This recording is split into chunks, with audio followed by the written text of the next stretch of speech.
মা এসে বলে নাকি যে আমি সারাদিন পড়ি। It had been raining 7 hours. মা দেখো আমি পড়তে বসেছি। কোথায় মনা, দেখতে পাচ্ছি না তো। কিন্তু তার আগে তুমি যদি বাবাকে ভালোবাসো তাহলে লাইক দাও, মাকে ভালোবাসলে সাবস্ক্রাইব করো, আর যদি বাবা মা দুজনকেই ভালোবাসো তাহলে লাইক সাবস্ক্রাইব দুটোই করো এবং কমেন্টে একটা লাভ ইমোজি দাও।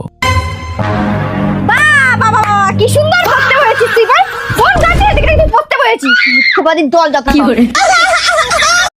মা এসে বলে নাকি যে আমি সারাদিন পড়ি। It had been raining 7 hours. মা দেখো আমি পড়তে বসেছি। কোথায় মনা, দেখতে পাচ্ছি না তো। কিন্তু তার আগে তুমি যদি বাবাকে ভালোবাসো তাহলে লাইক দাও, মাকে ভালোবাসলে সাবস্ক্রাইব করো, আর যদি বাবা মা দুজনকেই ভালোবাসো তাহলে লাইক সাবস্ক্রাইব দুটোই করো এবং কমেন্টে একটা লাভ ইমোজি দাও। বাবা কি সুন্দর পড়তে বসেছিস তুই, বল ফোন কাটে দেখে তুই পড়তে বসেছিস। মিথ্যাবাদীর দল যত সব।